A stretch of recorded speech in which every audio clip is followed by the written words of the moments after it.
करेंगे इसको, आज का जो सेशन है। और आज का सेशन क्वेश्चन आंसर फॉर्मेट में करने के लिए जो है आप लोगों को जो भी पूछ सकते हैं मेरे से, हाँ, व्हाट्सएप में, इसमें ग्रुप में डाल के, चैट में डाल के।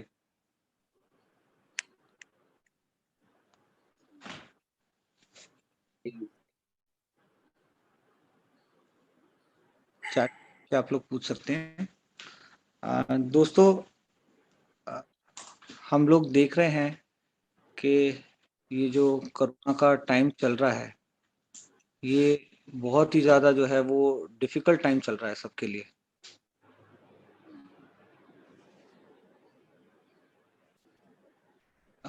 थोड़ा सा जो है वो I have to get used to things.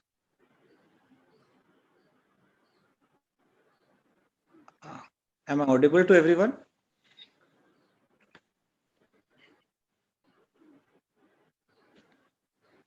One can give me a feedback. Yes, you're audible. I can hear you. Yes, thank you very much.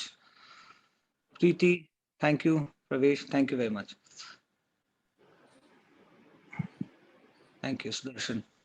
Okay friends, तो आज का जो सेशन है उसको हम लोग स्टार्ट करते हैं। बेसिकली हम लोग जानते हैं कि there is chaos going on around us. इतना सारा जो है वो प्रॉब्लम्स चल रहा है हमारे सामने, और हम लोग देख रहे हैं कि कोविड का जो है आजकल पैंडेमिक चल रहा है। तो थोड़ा सा उसके लिए हम लोग एक जो है वो सेशन करना चाह रहे हैं, जिससे कि जो मिथ्स हैं उनको खत्म किया जाए, जो कि कंफ्यूजन हैं उनको हटाया जाए, और एक लाइन ऑफ ट्रीटमेंट, एक गाइडेंस ऑफ ट्रीटमेंट जो हो सकता है वो हमारे को जो है वो लोगों के लिए सजेस्ट करना होगा।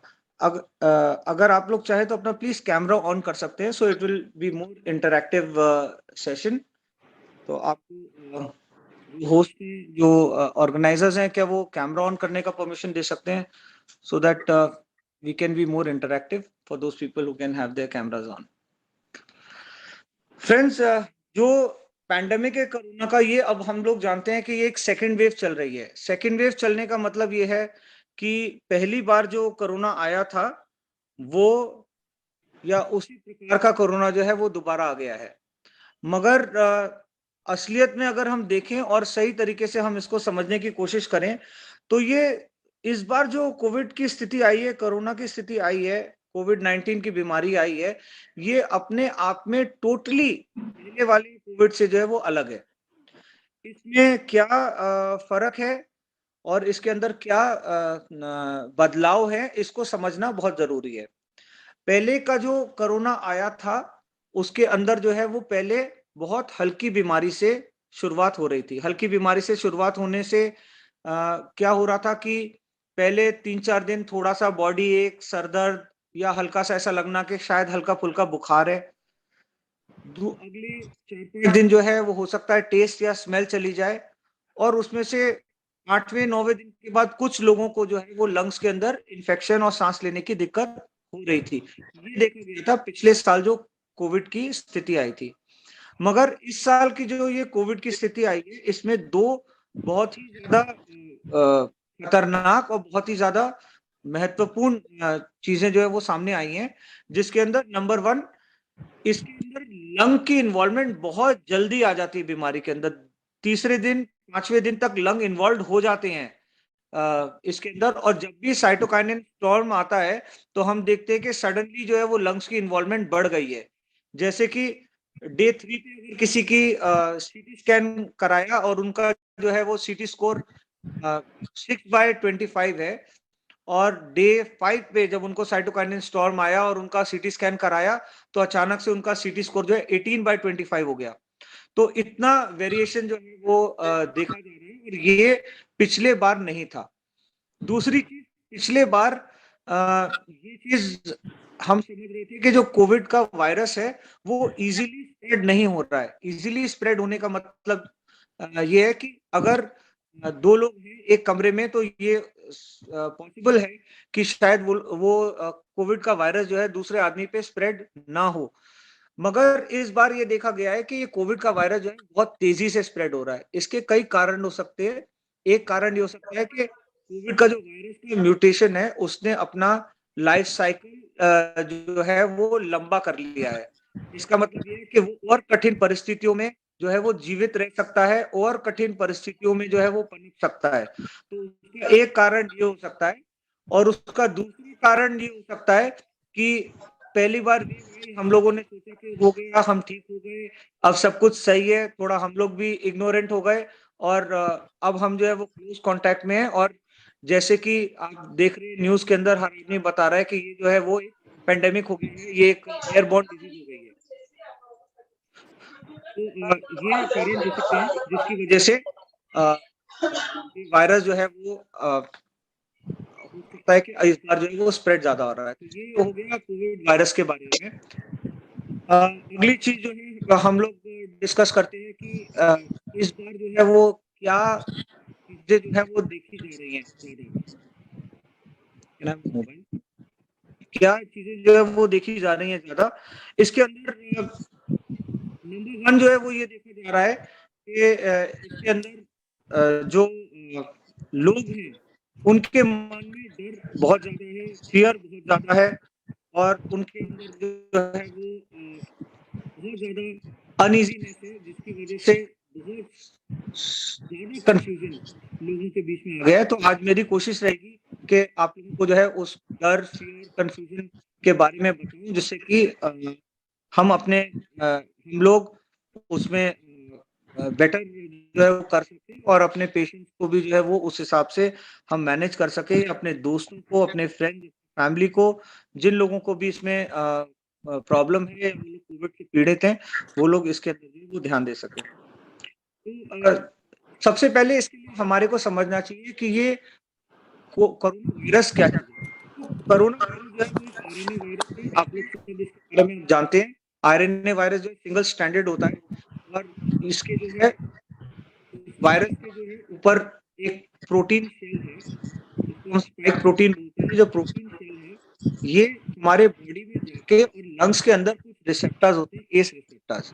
ये हमारे लंग्स में जाके उन एस रिसेप्टर से जॉइन कर लेता है और जब वो जॉइन कर लेता है इस रिसेप्टर से, तो वायरस के अंदर का जो केमिकल आरएनए है, वो हमारे बॉडी के सेल के अंदर चला जाता है।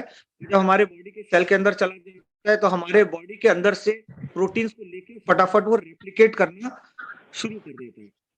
जब वो रेप्लिकेट करना शुरू कर देता है, तो मल्टीपल सेल्स बनने लगते हैं और हमारे लंग्स के अंदर जो है वो ये अपनी पकड़ बनाते जाते हैं और हमारे लंग्स के सेल्स को डैमेज करते जाते हैं और साथ में हमारे ये सेल्स बहुत क्लोजली हमारे लंग्स के अंदर जो ब्लड वेसल्स होती हैं, जिसके अंदर से ऑक्सीजन, कार्बन डाइऑक्साइड एक्सचेंज होता है हमारे एल्वोलाई में, उन वेसल्स को इफेक्ट करता है। इसीलिए उसमें जो है वो क्लॉटिंग प्रॉब्लम्स हो जाती हैं और इसीलिए उसके अंदर जो है वो म्यूकस सिक्रीशन जो है, थिक सिक्रीशंस जो है वो जमा हो जाते हैं, जो अधिकतर सीटी स्कैन में देखे जा रहे हैं और जो अधिकतर देखे जा रहे हैं हमारी रिपोर्ट के अंदर और जो मेजर सही प्रॉब्लम बोला है ये सही बोला है भाई जैसे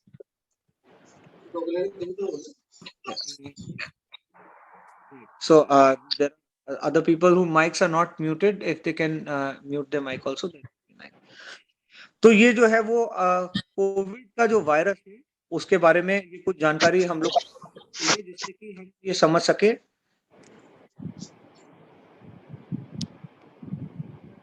ओके, आप मुझे कुछ लोगों ने बताया कि वॉइस ब्रेक हो रही है, मैं देखता हूँ उसके लिए मैं क्या बेटर कर सकता हूँ। Am I more audible now?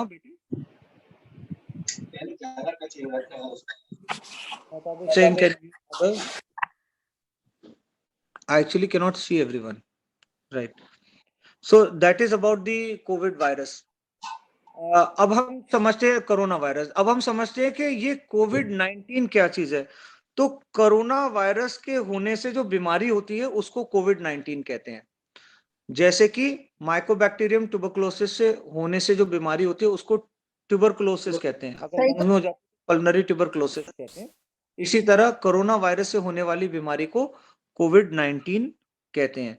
कोविड-19 जो इस बार देखा जा रहा है उसका स्पेक्ट्रम बिल्कुल ही अलग है।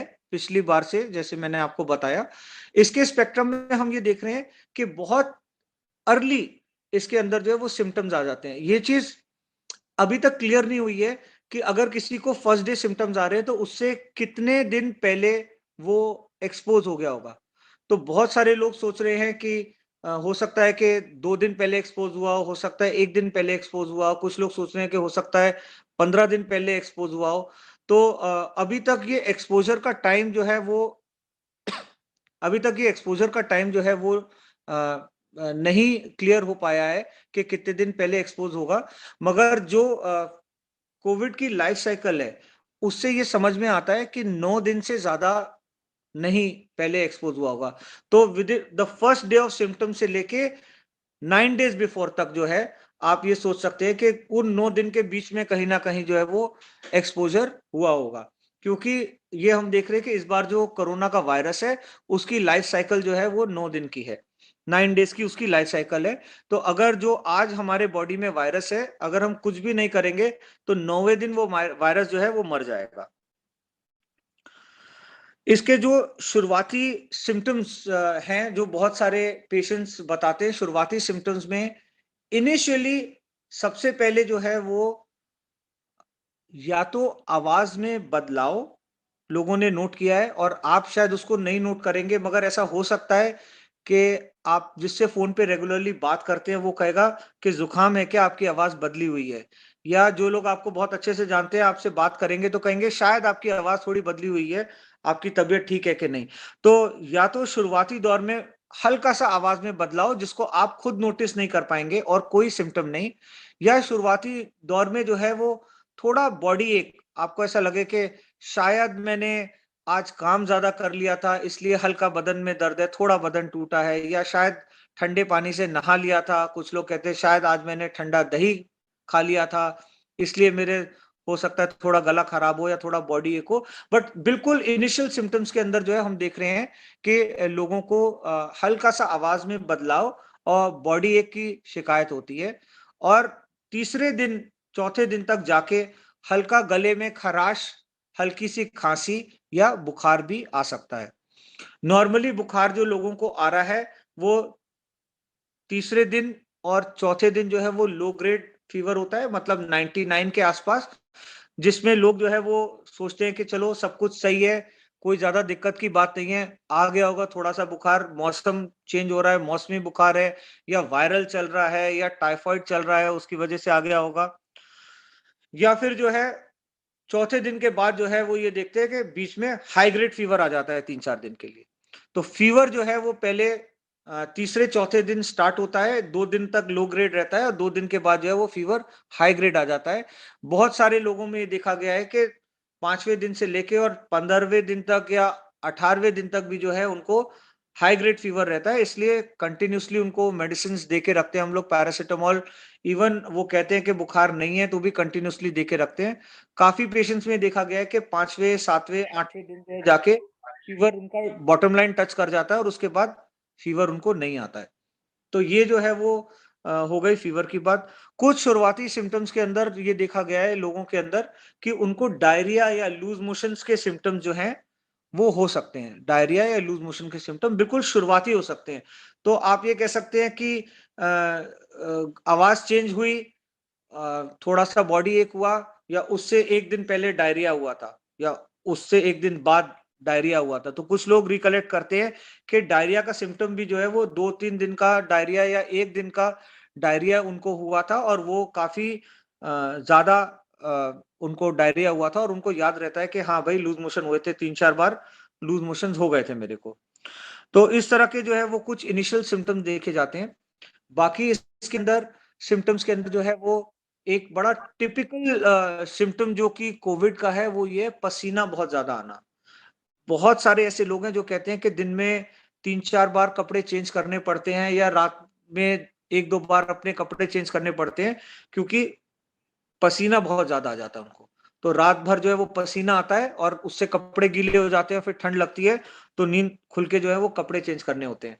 तो पसीना का जो सिम्टम है वो बड़ा टिपिकली हम देख रहे हैं कि इस कोविड में लोग बता रहे हैं।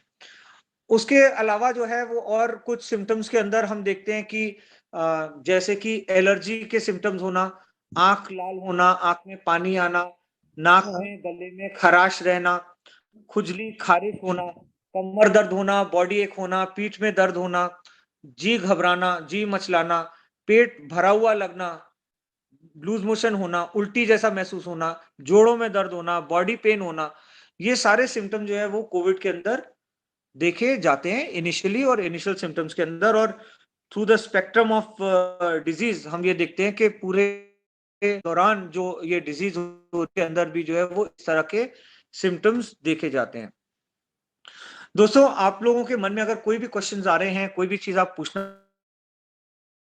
चाहिए और उसको हम एक एक करके जो है वो आंसर करने की कोशिश करेंगे, बिकॉज ये मोर और लेस इंटरैक्टिव सेशन होना चाहिए। जो क्वेश्चंस हैं उनको मैं आपके जवाब दे सकूं।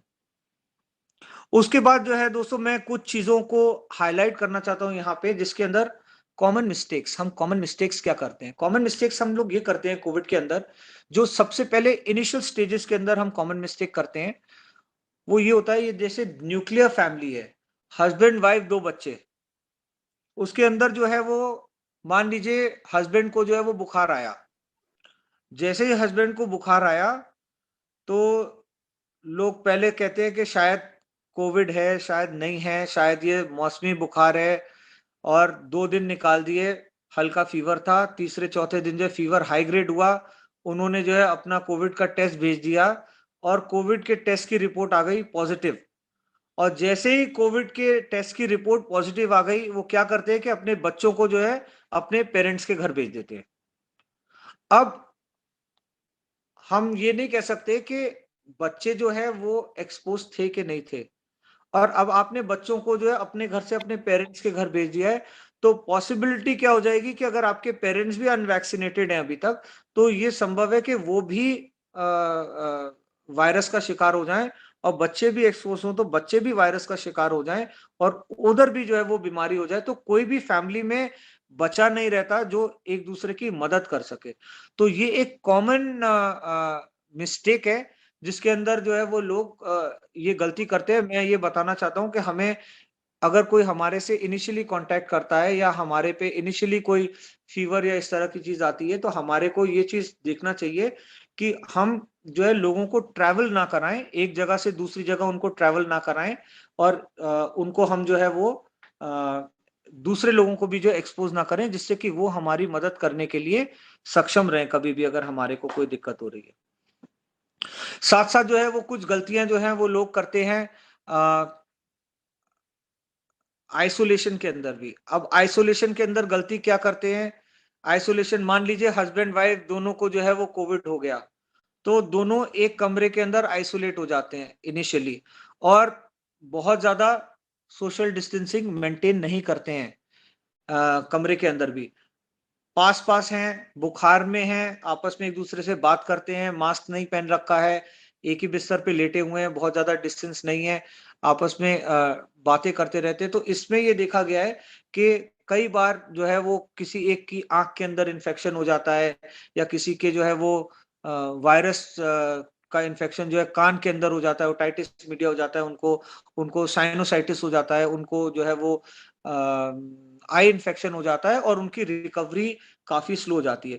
तो अगर आप आइसोलेशन में हैं, दो लोग भी आइसोलेशन में हैं, तो भी जो है वो सोशल डिस्टेंसिंग का पालन करना चाहिए, मास्क को जो है वो फिर भी पहनना चाहिए, और आपके कमरे के अंदर जो वायरल लोड है उसको कम करने के लिए कोशिश करनी चाहिए। कमरे के अंदर आपके जो वायरल लोड है उसको कम करने का बेस्ट तरीका यह है कि दिन में 3-4 घंटे जो है वो आप अपना कमरे का दरवाजा खिड़कियां खोल के रखें, जिससे कि फ्रेश एयर आती रहे। आप चाहिए तो पंखे खोल के रखें, जिससे कि सर्कुलेशन ऑफ एयर होती रहे, या कहीं पे अगर एग्जॉस्ट लगे हुए हैं तो एग्जॉस्ट ऑन करके रखें फॉर सर्कुलेशन ऑफ एयर। उसके अलावा जो है आप जो चीजें कर सकते हैं वो ये है कि डेली नहाना। डेली नहाने से आपके बॉडी के ऊपर जो वायरसेस गिरे हैं, जो आपकी सांस से बाहर आए हैं, आपके बॉडी सिक्रीशन से बाहर आए हैं, वो क्लीन हो जाएंगे। और आप अपने कपड़े डेली चेंज कर लेंगे नहाने के बाद। ऑब्वियसली आप पुराने कपड़े नहीं पहनेंगे, नए कपड़े पहनेंगे, तो आपके बॉडी के ऊपर आपके आसपास का वायरल लोड कम होगा। वायरल लोड कम करने के लिए अगर आप जो है वो अपनी बेडशीट्स चेंज कर सकते हैं, आप अपने जो है वो पिलो कवर्स चेंज कर सकते हैं डेली, या 2 दिन में उनको वॉश कर सकते हैं, तो वो भी बहुत अच्छा रहेगा। जो चीज़ें घर में आप डेली यूज़ करते हैं, जैसे कि दरवाजे का हैंडल है, या नलके के ऊपर का हिस्सा है, या सोफे का हत्था है, जिन चीज़ों को काफ़ी बार टच होता है, मान लीजिए हमने अपने मुँह को हाथ लगाया है और हमने खाँसी की है और हमने जो है वो सोफे के हत्थे को टच किया है, तो ऐसी चीज़ों को जो है वो आप दिन में 2-3 बार अगर जो है वो सैनिटाइज़ करें, क्लीन करें, साबुन पानी से क्लीन कर सकते हैं तो साबुन पानी से क्लीन करें। ये सारी चीज़ें जो हैं वो बहुत इम्पोर्टेंट है, और इससे आपके कमरे का वायरल लोड कम होगा। Can you message me? I can't hear. Questions are coming. Yes, we'll take the question. I'll just complete on this, or you can just stop me anytime in between and ask a question. तो दोस्तों, ये चीजें देखी गई है कि viral load को कम करना जो है वो अपने रूम के अंदर बहुत जरूरी है। कुछ लोग जो है वो ये पूछते हैं कि जैसे कि एयर कंडीशन है, घर के अंदर चला सकते हैं या नहीं चला सकते। एयर कंडीशन जो है वो 2 प्रकार के होते हैं। एक प्रकार होता है central air condition. Central air condition के अंदर क्या होता है कि हवा जो है वो आपके कमरे से जो सक होती है, वो एक एयर कंडीशनिंग यूनिट में जाती है और वहां से किसी भी कमरे के अंदर जो है वो सप्लाई हो सकती है। तो ऐसे अगर एयर कंडीशनिंग है जिसको सेंट्रल एयर कंडीशन कहते हैं, तो डेफिनेटली वो सेंट्रल एयर कंडीशन यूज नहीं करना चाहिए। मगर अगर आपका सिंगल विंडो एसी है, तो उसके अंदर के ऐसे नहीं है कि हवा बहुत ज्यादा सर्कुलेट हो रही है, आपके कमरे की हवा ही सर्कुलेट हो रही है। आप अपने कमरे में वायरल लोड कम करने के लिए जो है वो खिड़की दरवाजे 2 घंटे 3 घंटे खुले रखते हैं, तो आपके सिंगल यूनिट के अंदर जो आपके कमरे के अंदर एसी लगा है उसको आप यूज भी कर सकते हैं। और चाहे तो आप एसी ऑन करके और थोड़ा टाइम के लिए दरवाजा खिड़की भी खुला रख सकते हैं, जिससे कि जो है वो एक सर्कुलेशन आपके कमरे में बनी रहे। तो ये बात हो गई हमारी जो है वो अपने कमरे के अंदर वायरल लोड कम करने की। दोस्तों, एक लास्ट चीज मैं आप लोगों से कहना चाहूंगा कि एक बहुत बड़ी मिथ है, एक बहुत बड़ी गलती है, क्योंकि हम अभी गलतियों की, मिथ की और गुड हैबिट्स की या कोविड एटिकेट्स जो हम कहते हैं उसकी बात कर रहे हैं। तो एक बहुत बड़ी मिथ है कि अगर मेरे पास ऑक्सीजन कॉन्सेंट्रेटर है या ऑक्सीजन का सिलेंडर है या मेरे पास फेविफ्लू है या मेरे पास रेमडेसिविर है तो कुछ नहीं हो सकता, मैं बिल्कुल ठीक हूं, मुझे हॉस्पिटल में जाने की जरूरत नहीं पड़ेगी। दोस्तों, ये हमारे को डिसेमिनेट करना पड़ेगा सोसाइटी के अंदर, समाज के अंदर, कि ऐसा नहीं है। आप प्लीज होर्डिंग करके मत रखिए। हम लोग सब एक दूसरे के लिए प्रार्थना करें कि कभी इस चीज की हमें जरूरत ना पड़े। मगर आज आपने जो ये चीजें अपने घर में रख रखी हैं उसकी वजह से है जो समाज में जिनको इनकी जरूरत है नहीं मिल रही, और ब्लैक मार्केटिंग करने वाले लोग जो है उसका रेट बढ़ा रहे हैं, उसकी कॉस्टिंग बढ़ रही है, और उसकी वजह से लोगों को जो है वो बहुत दिक्कत हो रही है। तो प्लीज मैं रिक्वेस्ट करूंगा कि कोई भी चीज की घर के अंदर जो है वो होर्डिंग करके ना रखें, जिससे कि ये पैंडेमिक की सिचुएशन है। दोस्तों, इसके लिए बहुत ही एक सिंपल सी कहानी है या एक बहुत ही सिंपल सा एग्जाम्पल है कि अगर नदी में पानी तेज होता है, तो अगर कोई आदमी नदी क्रॉस करना चाहे एक एक करके, तो वो नदी क्रॉस नहीं कर सकते, क्योंकि अगर वो नदी क्रॉस करेगा कहीं पे भी उसका पैर स्लिप होगा तो पानी उसको बहा लेगा, वो कंट्रोल में नहीं रह पाएगा। मगर अगर थोड़ा नदी का पानी तेज है और उसको क्रॉस करना है, तो आप जानते हैं उसका तरीका क्या है? उसका तरीका ये है कि 50-100 लोग एक दूसरे का हाथ मजबूती से पकड़ ले और इकट्ठे नदी को पार करने के लिए जब जाएंगे, तो अगर एक आदमी गिर रहा है दूसरा आदमी उसको संभाल लेगा, दूसरा गिर रहा है तो तीसरा उसको संभाल लेगा, तो 100 के 100 इकट्ठे नदी पार कर लेंगे। तो दोस्तों, ये ऐसे प्रलय का समय है, ये ऐसे पैंडेमिक का समय है, ये ऐसी सिचुएशन का समय है जहां पे मैं अपने आप को बचा ही नहीं सकता जब तक मेरे आस पड़ोस के लोग ठीक ना रहें। तो हमारे को ये इंश्योर करना बहुत जरूरी है कि हमारे आस पड़ोस के लोग ठीक हों। इसके लिए अगर आपके पास कोई दवाइयां हैं, कोई इंजेक्शंस हैं, कोई ऑक्सीजन सिलेंडर है जो आपने होर्डिंग करके रखा है, कॉन्सेंट्रेटर आपने घर में रखा है, ओके। मगर अगर आपके पास मेडिकल ऑक्सीजन सिलेंडर्स हैं, तो प्लीज अपने नियरेस्ट हॉस्पिटल में जाइए, उनको आप उनके लोगों से बात करिए, उनको बोलिए कि मैं आपको अपना एक सिलेंडर देना चाहता हूं, मैं आपको अपने रेमडेसिविर के 5-6 इंजेक्शन देना चाहता हूं इस प्रॉमिसरी नोट के ऊपर कि अगर मुझे जरूरत पड़ेगी तो आप मुझे जो है व्यवस्था देंगे, मुझे बेड देंगे, मेरे फैमिली मेंबर को जो है वो ट्रीट करेंगे, या ऑक्सीजन सिलेंडर की जरूरत होगी तो आप मुझे भरा हुआ ऑक्सीजन सिलेंडर वापस दे देंगे। ये इसलिए भी जरूरी है क्योंकि हमारे हमारे देश में लिमिटेड ऑक्सीजन सिलेंडर है। ये सारे ऑक्सीजन सिलेंडर जो आज लोगों के घर में हैं, ये किसी ना किसी अस्पताल के बाहर रखे होते थे। अब क्या हुआ कि जैसे ही इसकी कोविड की सिचुएशन आई और लोगों ने सोचा कि ऑक्सीजन सिलेंडर हम घर में रखना शुरू करें, तो लोगों ने ब्लैक में खरीद के ऑक्सीजन सिलेंडर अपने घर में रख लिए। मगर जो आपका हॉस्पिटल है, आपके घर के पास का हॉस्पिटल है जो आपके पेशेंट्स को ऑक्सीजन दे सकता है, उस हॉस्पिटल के पास इतने सिलेंडर्स ही नहीं है खाली कि वो सर्कुलेशन जो है 24 घंटे की बना सके। और उसकी वजह से बहुत सारे पेशेंट जो गंभीर स्थिति में हॉस्पिटल में आ रहे हैं, उनके मैनेजमेंट में डिफिकल्टी आ रही है हॉस्पिटल को भी और उनके पेशेंट के रिलेटिव्स को भी। क्योंकि अगर मेरे पास 50 खाली ऑक्सीजन सिलेंडर है तो मैं 50 भरे हुए लाके अपने हॉस्पिटल के बाहर रख सकता हूं, जिससे जो है वो मैं उसको सर्कुलेट कर सकता हूं। तो आप जिससे भी बात करें जिनके पास ऑक्सीजन सिलेंडर्स हो, उनको एनकरेज करें कि जो है वो अपने ऑक्सीजन सिलेंडर जो है वो अपने नियर बाय हॉस्पिटल्स में डोनेट करें और उनको या फिर उनको एक प्रॉमिसरी नोट पे दें कि हम आपको एक ऑक्सीजन सिलेंडर दे रहे हैं और जब भी हमें जरूरत होगी तो आप हमें भरा हुआ ऑक्सीजन सिलेंडर वापस देंगे। तो ये एक मैसेज भी हम जो है वो लोगों में पहुंचा सकते हैं। तो I like to take some questions और देखते हैं उसके ऊपर से फिर हम लोग बात करके देखते हैं। One question is what to eat and what to avoid in all negative situations. If the full family is negative, as a precautionary measure, what foods can we eat or avoid eating? तो अगर जो है वो हम लोग Covid negative हैं, आपका question ये है कि अगर जो है वो कोविड नेगेटिव हैं तो हम क्या खाना खाएं, क्या खाना नहीं खाएं, क्या चीजें हमें अवॉइड करनी चाहिए। दोस्तों, इसके लिए मैं आपको बताता हूँ कि कोविड की जो बीमारी है उसके अंदर इनिशियली कुछ लोग ये भी एक्सप्लेन करते हैं कि उनकी भूख बढ़ जाती है, हंगर ज्यादा हो जाती है। और कभी कभी हमारे को ये चीज समझनी चाहिए कि जो हमारे बॉडी के नेचुरल प्रोसेसेस हैं वो हमारे को करेक्ट गाइड करते हैं कि हमारी क्या रिक्वायरमेंट है। जैसे कि हमारे बॉडी के अंदर कैल्शियम की कमी हो जाएगी तो ऑटोमेटिकली मन करेगा कि हम जो है वो कैल्शियम की चीजें ज्यादा खाएं।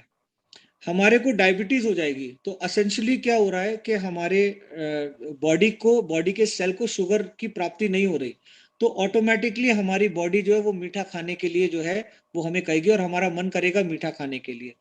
इसी तरह से अगर आपको कोविड है तो कई बार ये देखा गया कि आपकी डाइट बढ़ जाती है। इसका एक सीधा साधा मतलब ये है कि आपको डाइट ज्यादा खाने की जरूरत है। आपकी प्यास बढ़ जाती है, आपका गला सूखने लगता है, तो प्लीज एनकरेज करें अपने आप का, अपना हाइड्रेशन बहुत अच्छा लगे। लोगों को ये एनकरेज करना चाहिए कि 3-4 लीटर पानी पिए, अपना हाइड्रेशन अच्छा रखें जिससे कि हमारा गला ना सूखे। क्योंकि हाई फीवर होने की वजह से और जो हमारे दिल्ली का क्लाइमेट है या इंडिया का जो क्लाइमेट है उसमें हम कई बार जो है वो बहुत ज्यादा एटमॉस्फेयर में हम जो है वो ह्यूमिडिटी लूज कर देते हैं और उसकी वजह से जो है वो हमारे बॉडी के अंदर कमी भी हो जाती है। तो जैसे कि पानी ज्यादा पीना चाहिए हमारे को, अगर हमें कोविड है और अगर कोविड नहीं है तो भी हमारे को इस समय पे पानी ज्यादा पीना चाहिए।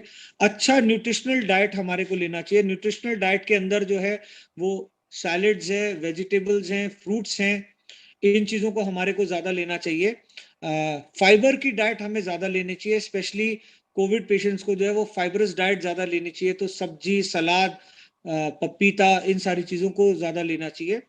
और बहुत सारे लोग जो हैं वो ये मिथ कर रहे हैं कि दही नहीं खाना चाहिए, चावल नहीं खाना चाहिए, XYZ, बट मेडिकली हम ये कहते हैं कि हेल्दी एंड बैलेंस डाइट जो लेनी चाहिए और आपकी जितनी भूख है उसके हिसाब से लेना चाहिए।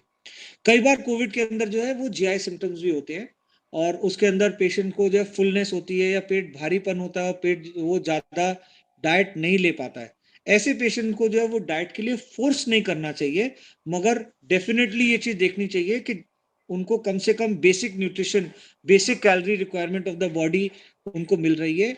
ऐसे लोगों को जो है वो जूस पीने से जो है वो बहुत ज्यादा कैलोरीज उनको मिल सकती हैं, और उनकी बेसिक कैलोरी की जो कमी है उनको जूस से पूरा किया जा सकता है। तो ऐसे लोगों को नारियल पानी है, संतरा मौसमी का जूस है, या फलों का या सब्जियों का जूस है, ऐसा कोई जूसेस लेने से उनको जो है वो काफी फायदा मिलता है। Can I have the next question please? The next question is, can it affect our digestive, can COVID affect our digestive system? हाँ जी, so am I still audible? Okay. COVID can affect our digestive system, बिल्कुल। दोस्तों, Covid का जो virus है ये जब हमारे body में जाता है तो ऐसे केमिकल रिलीज करता है जिससे बॉडी के हर अंग के अंदर कोई ना कोई चेंजेस आते हैं, और इसमें सबसे बड़ा चेंज जो है वो स्वेलिंग का है। जो लंग्स के अंदर स्वेलिंग आती है तो पानी लीक हो जाता है, लीक होने की वजह से हमारे को एक्सरे के अंदर जो है या सीटी स्कैन के अंदर जो है ग्राउंड ग्लास अपीयरेंस हो जाती है, और हम देखते हैं कि उसके अंदर जो है वो इडिमा टाइप का फ्लूइड जमा है या कोई पानी टाइप का जमा है, वो स्वेलिंग की वजह से, उसको एक तरह से हम समझ सकते हैं कि एक इन्फ्लेमेटरी बाय प्रोडक्ट है ये। इसी तरह से अगर हमारे जीआई ट्रैक के अंदर जो है वो स्वेलिंग आ जाती है तो हमारा जीआई ट्रैक स्लो हो जाता है, कॉन्स्टिपेशन हो सकता है, इसके अंदर जो है वो जैसे मैंने बताया कि फुलनेस ऑफ एब्डोमेन हो सकता है, ऊपरी हिस्से में भारीपन लग सकता है, हमारे को हैवीनेस लग सकती है, खाना खाने का मन नहीं करेगा कुछ लोगों को। अगर उनके जीआई सिस्टम के अंदर स्वेलिंग हो गई या जीआई सिस्टम के अंदर इडीमा हो गया तो उसकी वजह से जो है वो स्वेलिंग आने की वजह से उनको कॉन्स्टिपेशन हो सकता है, यहाँ तक कि जो है वो उनको सब एक्यूट इंटेस्टाइनल ऑब्स्ट्रक्शन भी हो सकता है, जिसमें 3-3, 4-4, 5-5 दिन तक जो है मोशन ना आए और बाद में जाके जो है उनको बहुत डिफिकल्टी हो उस कॉन्स्टिपेशन को कवर करने के लिए, तो उसको भी क्लोजली मॉनिटर किया जाता है। तो डेफिनेटली जीआई सिम्टम जो है वो कोविड के अंदर पॉसिबल है।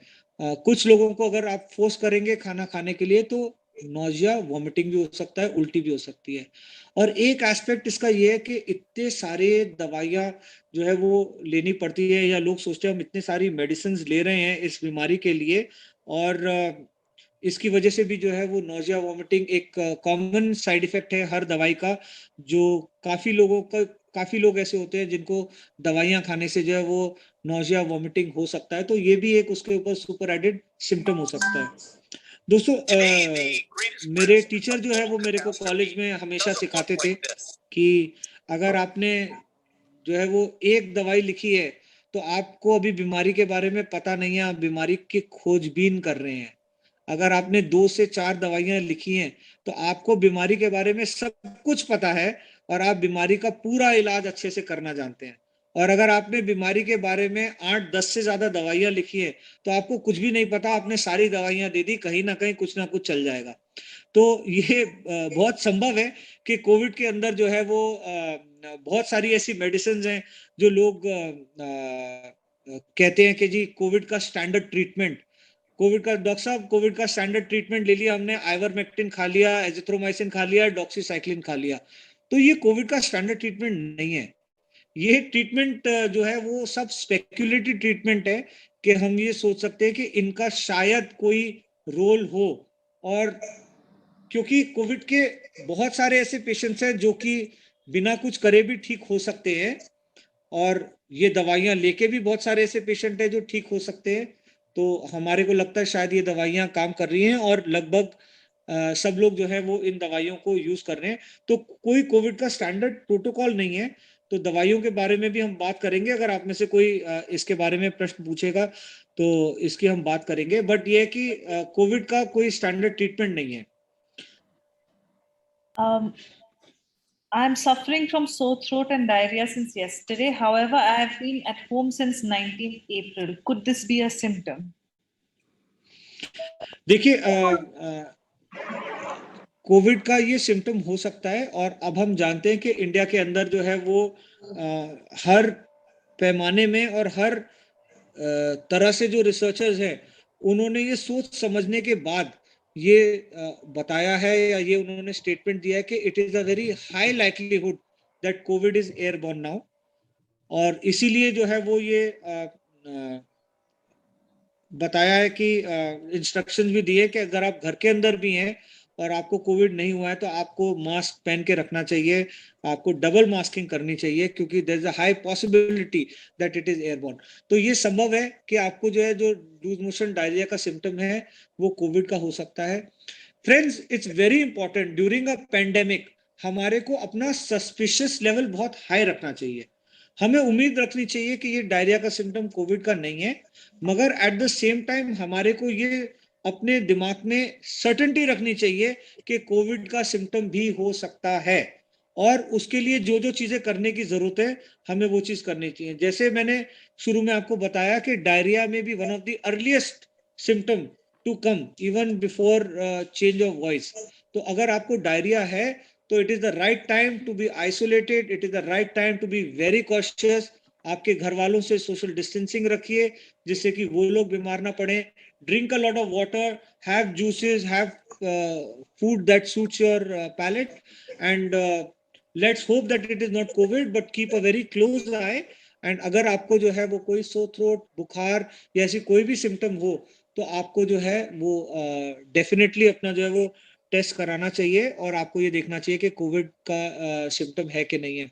दूसरी चीज, अगर आप जो है आपको डायरिया है, लूज मोशन है, और आप बहुत ही इंटेलिजेंटली बिहेव करके अपने आप को आइसोलेट कर देते हैं, तो please do not come out of isolation till you get a Covid negative report, or you get yourself tested properly, or at least 5-6 days you are absolutely asymptomatic.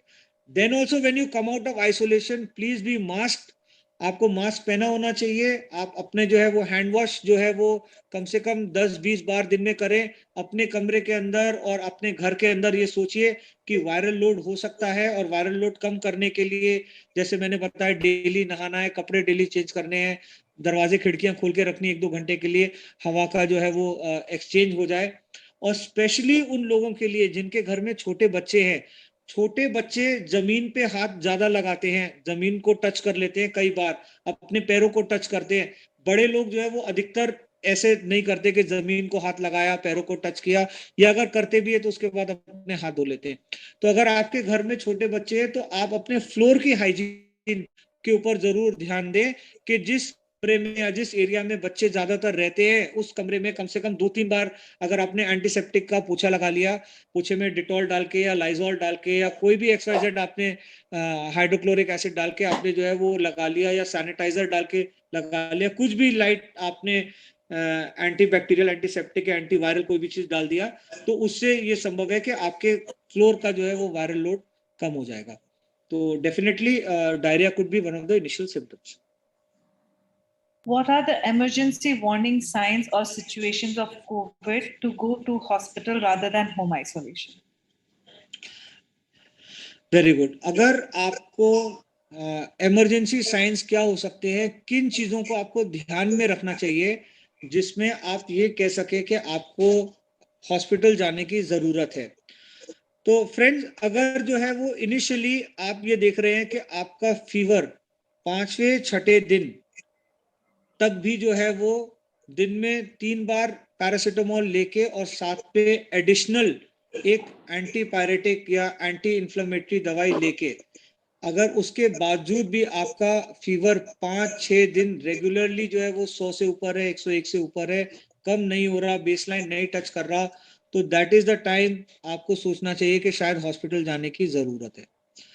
दूसरी चीज, अगर आपका जो कि सांस है, अचानक से जो है वो आपका सांस उखड़ने लग गया, या आपका ओवरनाइट या एकाएक अचानक से आपका बुखार तेज हो गया, आपके सांस की गति बढ़ गई है, टेकिपनिया हो गया आपको, आप फास्ट रेस्पिरेशन कर रहे हैं, तो ऐसे समय में भी आपको ये सोचना चाहिए कि हॉस्पिटल जाने की जरूरत पड़ सकती है। तीसरी चीज ये है कि अगर आपका ऑक्सीजन सैचुरेशन जो है वो 90 के आसपास आ रहा है या 90 के नीचे आ रहा है, तो दैट में बी द करेक्ट टाइम कि आप जो है वो अपने आप को हॉस्पिटलाइज कर लें। बहुत बार ये देखा गया है कि लोग अपने आप को जल्दी हॉस्पिटलाइज नहीं कर रहे, लेट हॉस्पिटलाइज कर रहे हैं। जब 8वें 9वें दिन तक आपका जो है वो बुखार नहीं उतर रहा, आप तब तक अपने आप को हॉस्पिटलाइज नहीं कर रहे हैं, तो ऐसी स्थिति में ये संभावना है कि कोविड से बहुत सारे और सिम्टम्स जो हैं आपके बॉडी के अंदर वो डेवलप हो जाएं, जैसे कि पेट की प्रॉब्लम भी डेवलप हो जाए, सांस की प्रॉब्लम भी डेवलप हो जाए, किडनी के ऊपर भी प्रेशर आ जाए, या कोई क्लॉटिंग की भी जो है वो प्रॉब्लम हो सकती है, क्लॉट्स जो है वो लंग्स के अंदर आ सकते हैं। तो ऐसी स्थिति में हॉस्पिटल में आप जब पहुंच रहे हैं तो आप सीधे आईसीयू बेड, वेंटिलेटर बेड इसकी डिमांड करते हैं, और इसके लिए जो है वो बहुत मुश्किल हो रही है ऐसे लोगों को जो है हॉस्पिटल में मैनेज करना और हड़बड़ी में इन चीजों को। तो चूजिंग द करेक्ट टाइम कि आप जो है वो हॉस्पिटलाइज कब हो सकते हैं is very very essential. Said that, ये बोलने के बाद मैं बहुत जिम्मेदारी से ये भी आपको बताना चाहता हूं कि आजकल लोगों के मन में दो तरह के लोग हैं। एक वो लोग हैं जो बिल्कुल लापरवाही करके आखिरी मिनट तक आ रहे हैं, और एक वो लोग हैं जिनके मन में घबराहट बहुत ज्यादा है, फियर बहुत ज्यादा है, डर बहुत ज्यादा है। ऐसे लोगों में ये देखा जा रहा है कि वो लोग रिपोर्ट पॉजिटिव आते ही वो कह रहे हैं कि जी हमें यहाँ मिल जाए, हमें वहां मिल जाए, हमें इसके करने की जरूरत नहीं है। 80-90% of people can be treated at home. They are getting treated at home. They are doing fairly good at home. बहुत अच्छी तरह से वो लोग मैनेज कर पा रहे हैं घर के अंदर। तो ऐसे लोगों को जो पैनिक करने की जरूरत नहीं है। आप अपने डॉक्टर से कंसल्ट करिए, या आप अपने जो पेशेंट्स को कंसल्ट कर रहे हैं, आप उनको वीडियो कॉलिंग से बात करने की कोशिश करिए, उनको देखिए, और उनको देखने के बाद जो है वो एनालाइज करिए कि क्या इनकी ब्रीदिंग रैपिड हो रही है, टेम्परेचर ज्यादा है, सैचुरेशन ड्रॉप हो रहा है, या अनकंफर्टेबल रेंज में आ गया। तो मेरे को लगता है कि रेंज ऑफ 90, अभी कुछ लोगों ने अपने दिमाग में ये बना लिया कि रेंज ऑफ 75 पे हॉस्पिटल जाना चाहिए। लोग कह रहे हैं कि 75 को ऑक्सीजन की जरूरत है, 80 को ऑक्सीजन की जरूरत नहीं है। तो it is not the correct dictum. हमारे को ये देखना चाहिए कि anything above 95 is a comfortable oxygen range, and anything below 90 is a very uncomfortable oxygen range. अगर anything below 90 is constant throughout the day, is not getting better by proning, is not getting better by breathing exercises, it is the time to advise to your patient कि आप अपने लोगों को, अपने जानकारों को advice करें कि भैया ये समय सही है, हॉस्पिटल चले जाओ, आपको अभी ऑक्सीजन बेड की जरूरत है, अगर ये बीमारी बढ़ गई तो कल परसों आईसीयू बेड की जरूरत होगी, और आईसीयू बेड की अवेलेबिलिटी इस समय पैंडेमिक के दौरान मुश्किल है मिलना। तो ये जो है वो राइट टाइम होगा आपको हॉस्पिटलाइज होने के लिए। I'm recovering from COVID. Temperature has gone down. Oxygen level is fine, but still having wet cough. Please suggest. देखिए, कोविड के अंदर जो है वो ऐसा हो सकता है कि आपको रिकवरी के बाद भी वेट कॉफ हो। इसके कई कारण हो सकते हैं। सबसे नंबर 1 कारण इसका ये हो सकता है कि आपका ड्यूरिंग द ट्रीटमेंट आपके डॉक्टर ने ऐसी दवाइयां आपको दी हों जिससे कि जो है वो हम बलगम को पतला करते हैं। तो बहुत सारी ऐसी दवाइयां हैं, या कुछ ऐसी दवाइयां हैं जिससे बलगम को पतला किया जाता है, जिससे जिन लोगों को बलगम निकालने में दिक्कत होती है वो खांसी करके जो है वो बलगम को निकाल सकें।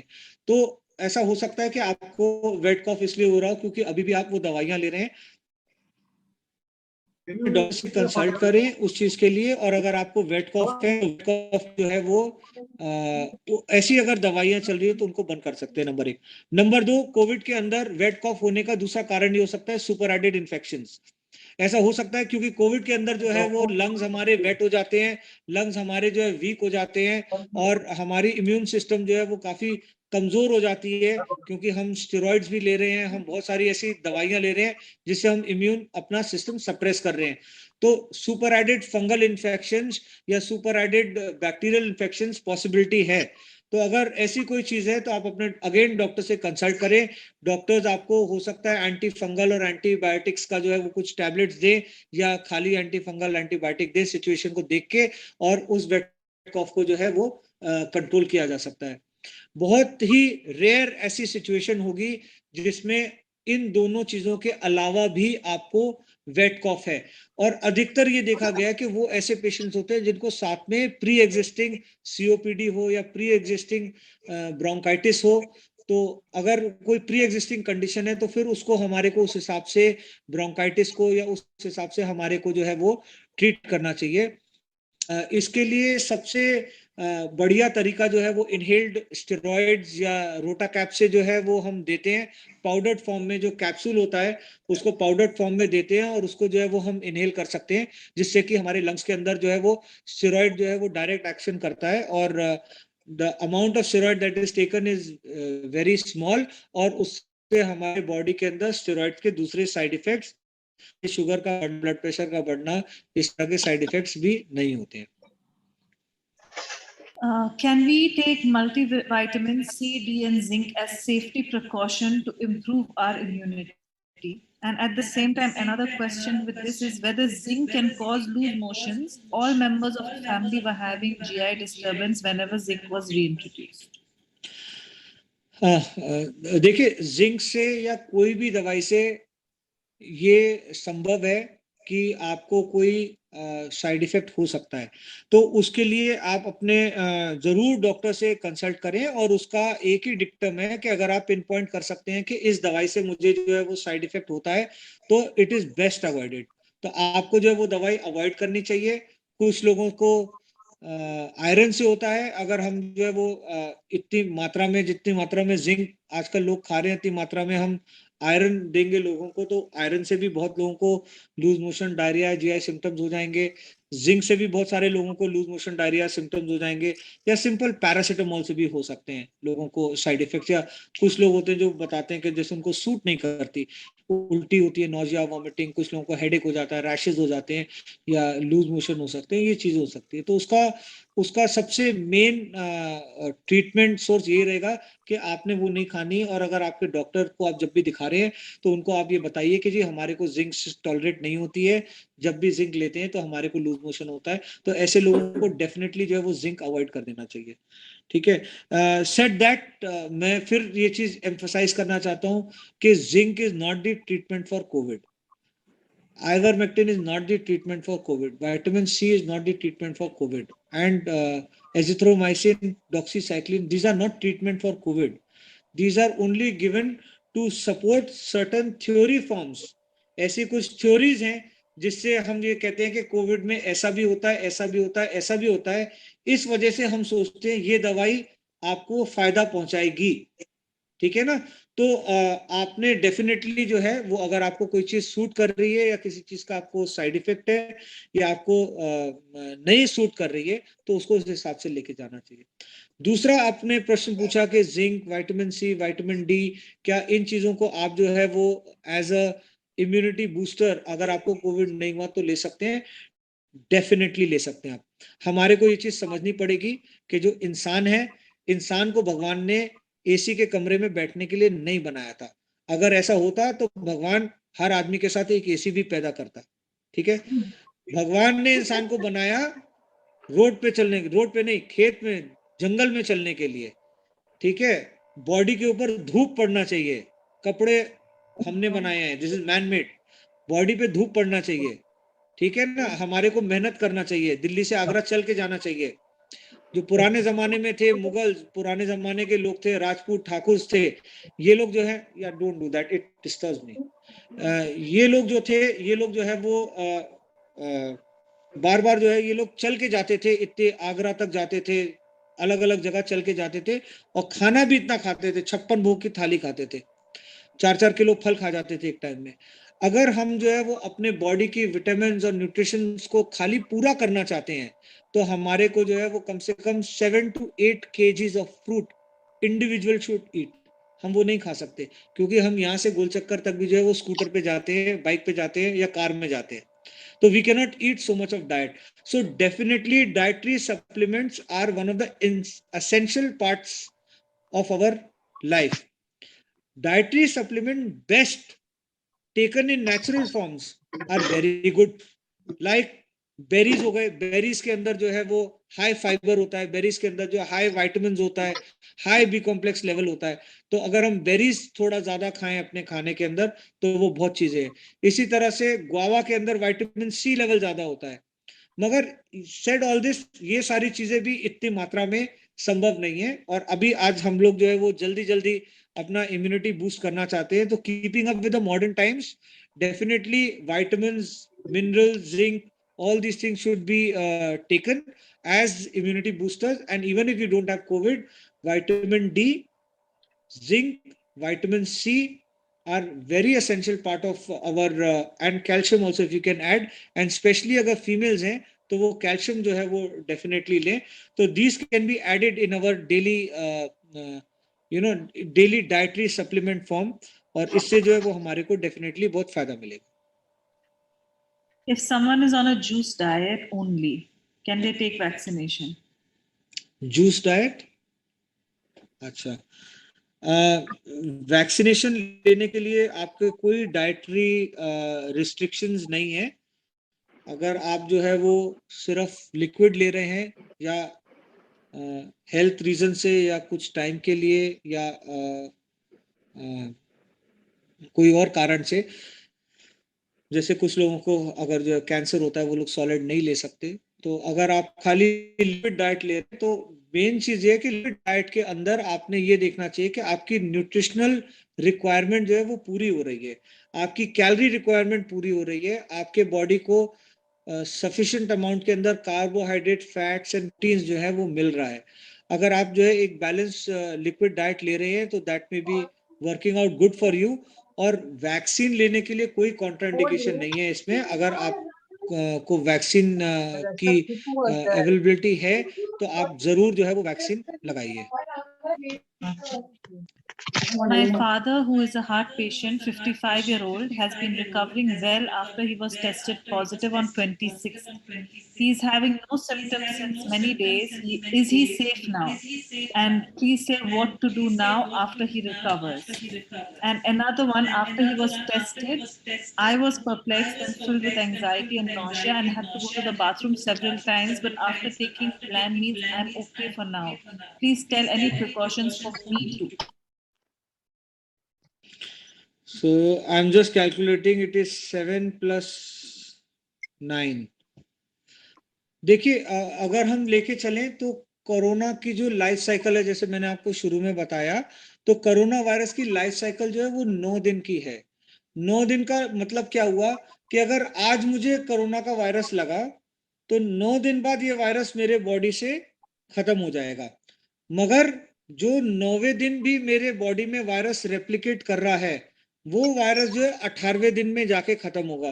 तो नॉर्मली हम ये लेके चलते हैं कि 9 days is the virus replication phase, and after that 9 days is the virus clearance phase. तो 18 days के बाद हम ये मान के चलते हैं कि वायरस का जो है वो रेप्लिकेशन जो है वो कम हो गया, खत्म हो गया, और अधिकतर मोस्ट केसेस के अंदर जो है वो क्लियर हो जाएगा। बहुत कम लोगों में ऐसा देखा गया है कि कुछ परसेंटेज लोगों में ऐसा देखा गया है कि इवन आफ्टर दी डे 18-19 उनके जो है वो कोविड टेस्ट पॉजिटिव आ रहे हैं। That may be picking up dead viruses, or they may be having very high viral load initially, or too much of virus replication initially. And और ऐसे लोगों में जो इनिशियल तौर पे जिन लोगों ने जो है ट्रीटमेंट अपना सही नहीं लिया या उसको इग्नोर किया या निग्लेक्ट किया, ऐसे लोगों में देखा जा रहा है कि वायरस की रेप्लिकेशन जो है वो बड़े लंबे टाइम तक भी होती रहती है, और बहुत लंबे टाइम तक भी वो लोग जो है कोविड पॉजिटिव हो सकते हैं। तो अगर जो है वो 25 तारीख को उनको कोविड पॉजिटिव हुए थे, अभी तक वो एसिम्प्टोमेटिक हैं, तो मैं मान के चलता हूँ कि मोस्टली उनको हम out of the risk consider कर सकते हैं, और उनको जो क्लोज वॉच करना चाहिए फॉर अनदर 10-15 डेज। मगर जब तक आपका एक नेगेटिव आरटीपीसीआर की रिपोर्ट नहीं आ जाती, डोंट मतलब आप तब तक जो है वो ध्यान रखें उनका, तब तक उनको जो है वो क्लोजली वॉच करें, उनको इग्नोर ना करें, और कोविड नेगेटिव रिपोर्ट आने के बाद ही हम ये सोच सकते हैं कि वो आइसोलेशन से बाहर आ सके। साथ साथ आपने ये बताया कि आपको भी जो है वो कुछ सिम्टम्स आ रहे हैं, तो अगेन मैं ये बताऊंगा कि आपने इनिशियली पैंडेमिक में हमेशा ये सोच के रखना है कि हाँ ये सिम्टम पैंडेमिक का हो सकता है। तो आज की डेट में अगर हम ये माने तो सबसे हाईएस्ट हमारा सस्पिशियस ये होना चाहिए कि ये जो डायरिया आपको हुआ ये कोविड की वजह से हुआ। तो you have to isolate yourself also. और आपको जो है ये देखना चाहिए कि अगर आप अपने फादर को नर्स करने जा रहे हैं या उनको जो है वो खाना देने जा रहे हैं, उनके लिए खाना बना रहे हैं, उनकी केयर करने जा रहे हैं, तो ऐसे टाइम में आपने मास्क भी पहन रखा हो, जिससे कि आपका अगर बॉडी में वायरस है तो वो उनके कमरे में या उनके ऊपर ना जाए, जिससे कि उनकी रिकवरी और स्लो ना हो जाए। और दूसरी चीज ये है कि अगर आपको कोई भी सिम्टम आता है इसके बाद, हेड एक, बॉडी एक, फीवर, सो थ्रोट, एनीथिंग, तो आप जो है वो अपना एक कोविड का टेस्ट, आरटीपीसीआर का टेस्ट करा सकते हैं, जिससे आप ये डबली श्योर हो जाए कि आपको कोविड है कि नहीं है। I think time is there, but I want to take any question on FabiFlu. Right now, in case fever is going down after taking medicine, but after that again fever has come, what should we do? This is happening past 5 days. देखिए, मैंने आपको जैसे बताया कि initial symptom जैसे होते हैं कि आपको हल्का फीवर होता है, ये संभव है कि उसके बाद आपको जो है कुछ दिन का गैप भी आ जाए और उसके बाद हाई ग्रेड फीवर हो जाए। जब भी हम ये देखते हैं कि सिम्टम्स कम हो रहे हैं, हम ये जानते हैं कि ये इसलिए हो रहा है क्योंकि हमारे बॉडी का रिपेयर मैकेनिज्म एक्टिवेट है। और जब भी सिम्टम्स बढ़ रहे हैं तो हम ये जानते हैं कि ये सिम्टम्स इसलिए बढ़ रहे हैं क्योंकि सडनली साइटोकाइनिन स्टॉर्म के अंदर हुआ है, जिसकी वजह से तेज बुखार आना, या जिसकी वजह से जो है वो सांस लेने में दिक्कत होना, या जिसकी वजह से सैचुरेशन का ड्रॉप होना, या हैवीपन पेट में लगना, या बॉडी एक ज्यादा हो जाना, बदन टूटना, पसीना ज्यादा आ जाना, ये सारे, या एलर्जी हो जाना बॉडी के अंदर, लाल दाने आ जाना बॉडी के अंदर, ये सारे सिम्टम जो है वो हो सकते हैं। तो अगर आपको जो है वो इनमें से कोई भी सिम्टम इज वेरी इंपॉर्टेंट कि आप जो है वो कॉशियस रहें कि ये सिम्टम्स आपके जो है वो इंक्रीज हो गए हैं। और जैसे मैंने आपको बताया, लुक फॉर द साइंस। जब आपको हॉस्पिटलाइजेशन की जरूरत पड़ सकती है तो any high grade fever continuing for 3 to 4 days, anytime saturation getting close to 90, anytime tachypnea, respiratory rate increasing more than 25 is the time you should start thinking कि hospitalisation की जरूरत पड़ सकती है। तो अगर आपका जो है वो बुखार तेज है, आपकी सांस की गति तेज है, 25 से ज्यादा बार आपको सांस लेना पड़ रहा है 1 मिनट के अंदर, या सैचुरेशन आपका 90 के आसपास है, तो ये सही समय है आप जो है वो हॉस्पिटल में आप अपनी व्यवस्था देखने की कोशिश करें। दोस्तों, लास्ट क्वेश्चन मेरे ख्याल से मैं हाँ बोलिए। So one is what is the appropriate interval to get vaccination after recovery from COVID, or if you're living with someone who has COVID but not tested initially? I think vaccination is a different slot. Can we take that later? Okay. Can we Another talk about... question is Favipiravir was used by many doctors in early stage of disease with good results, but now it is not used. Will it help when remdesivir is in shortage, and especially for use at home? This is very very important and very interesting question. And दोस्तों, last question ये कर लेते हैं हम लोग। और vaccination का जो क्वेश्चन है उसका एक अलग स्लॉट है, तो हम लोग वैक्सीनेशन के बारे में डिटेल में बात जो है वो वहां पे करेंगे। दोस्तों, फैबीफ्लू जो है has shown to have some sort of an antiviral effect. और जैसे हम लोगों ने डिस्कस किया कि इनिशियल फेज जो है वो वायरस रेप्लिकेशन फेज होता है, तो जितना जल्दी से जल्दी फैबीफ्लू स्टार्ट कर लें उतना बेनिफिट होता है। अभी सबसे बड़ी प्रॉब्लम डॉक्टर के पास क्या आ रही है कि जब तक पेशेंट डॉक्टर के पास आता है तब तक ऑलरेडी 7-8 डेज जो है पेशेंट निकाल चुका है। 7-8 डेज पेशेंट निकाल चुका है तो डॉक्टर ये सोचता है कि ऑलरेडी वायरस रेप्लिकेशन फेज जो है वो खत्म हो चुकी है। ऐसे टाइम के अंदर फैबीफ्लू का, रेमडेसिविर का या कोई भी और एंटीवायरल दवाई का रोल बहुत कम हो जाता है। कई बार होता है कि 7वें 8वें दिन, 10वें दिन, 11वें दिन लोग जो है वो हॉस्पिटल में आते हैं, फीवर नहीं है पेशेंट को, सांस उखड़ रही है क्योंकि उनको 5 दिन से सांस उखड़ रही है, अब उनका ऑक्सीजन खत्म हो गया है इसलिए वो आए हैं, और वो डॉक्टर को प्रेस करते हैं कि आप जो है वो फैबीफ्लू दे दो, आप जो है रेमडेसिविर दे दो, आप बस रेमडेसिविर दे दो। उनको लगता है रेमडेसिविर देके जो है वो पेशेंट बच जाएगा जिसको रेमडेसिविर मिल गया, तो ऐसा नहीं है। तो these are antiviral drugs and they have to be given as early as possible during the whole natural history or life cycle of this disease. तो प्रॉब्लम ये हो रही है कि लोग बहुत लेट आ रहे हैं। तो अगर आप जो है वो किसी पेशेंट को कंसल्ट कर रहे हैं या कोई पेशेंट ऐसे हैं जो अपने डॉक्टर से कंसल्ट कर रहे हैं और अगर आपके डॉक्टर जो है वो फेविफ्लू के लिए एडवाइस करते हैं, तो please don't go by the myths that are rolling around by the internet कि फेविफ्लू से ये हो जाता है, वो हो जाता है, उससे ये साइड इफेक्ट होता है, उसका वो साइड इफेक्ट होता है। अगर आप जो है वो समोसे का साइड इफेक्ट देखेंगे तो आप समोसा कभी नहीं खाएंगे।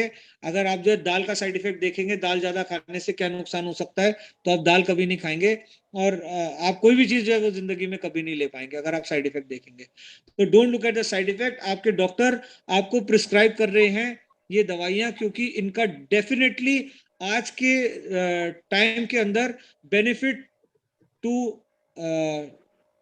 एडवर्स इफेक्ट रेशियो में बेनिफिट बहुत ज्यादा है, फायदा बहुत ज्यादा है। तो अगर आपको जो है वो बीमारी इनिशियल स्टेजेस के अंदर है या आपके पास पेशेंट जो है वो इनिशियल स्टेजेस के अंदर आता है, तो please prescribe the complete dose of FabiFlu. मैं ये भी देख रहा हूं कि शॉर्टेज की वजह से कई लोगों ने इसको मार्केट में डालना शुरू किया कि फेविफ्लू की कोई जरूरत नहीं है, जिससे कि दूसरे लोग इसको ना लें, हमें मिल जाए। कई लोगों ने होर्डिंग करके रख ली फेविफ्लू की, उससे शॉर्टेज हो गई, ब्लैक हो रही थी मार्केट में बहुत टाइम तक फेविफ्लू। बट आज की डेट में लगभग काफी अवेलेबिलिटी है मेडिसिन की, और इसके लिए जो है हमारे को बिल्कुल भी जो है वो रेगुलर डोजेस पे उसको देना चाहिए। जो प्रिस्क्राइब डोज है that is 1800 milligram to be taken twice a day as a loading dose on the day 1 and 800 milligram BD to be taken for 14 days. तो हमें बिल्कुल भी डिफर नहीं करना चाहिए इस डोजेस शेड्यूल से। हमें कोशिश करनी चाहिए कि हम इस डोजेस शेड्यूल को जो है वो फॉलो करें और अपने पेशेंट को एज सच एडवाइस करें। तो आई विल रिक्वेस्ट एवरीवन कि अर्ली स्टार्टिंग ऑफ फेविफ्लू में फायदा है, लेट स्टार्टिंग ऑफ फेविफ्लू में फायदा नहीं है। तो हो सकता है अगर आप लेट अपने डॉक्टर के पास पहुंच रहे हैं तो वो आपको फेविफ्लू के लिए एडवाइस ना करें। Can you open the camera audio, allow anyone if anyone wants to talk? And I can see everyone, I can't see anyone. So thank you very much friends.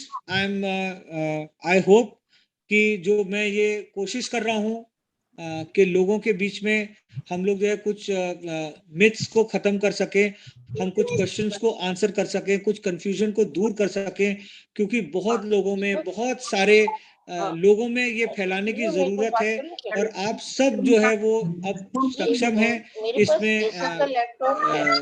इसको जो है वो लोगों तक पहुंचाने के लिए। तो प्लीज जो है वो इसको आप आगे सपोर्ट करें और लोगों में आगे बताएं, जिससे कि हम जो है वो लोगों को हेल्प कर सकें। मान लो मैं WhatsApp thank you very much. वो अपने आप ही मान लो एक ग्रुप खोल रखा है तुम्हारे जो अगला सेशन है वो 2 बजे का है तो अपने आप ही और वो है स्विच होकर के दूसरे ग्रुप पे आ जाएगा। दैट इज अबाउट अपने आप वो what is the topic for that? Okay, that is about moderate to severe cases requiring hospitalization, how and what to do. तो दोस्तों अगले सेशन में हम लोग 2 बजे जो है ये देखेंगे कि जो मॉडरेट से सीवियर केसेस हैं उसमें हमें क्या करना चाहिए। तो प्लीज आप लोग ज्वाइन करिएगा और आप अपने और भी लोगों को, अपने फ्रेंड्स को या फैमिली को या पेशेंट्स को बोल सकते हैं ज्वाइन करने के लिए। So thank you very much and मैं बस उम्मीद करता हूं कि जो मैं कोशिश कर रहा हूं वो ज्यादा से ज्यादा लोगों तक पहुंचे और किसी एक व्यक्ति की भी अगर इससे मदद होती है, सहायता होती है, उसके मन में थोड़ा उसका भय, डर, फियर कम होता है, तो I will consider my self successful. Thank you very much.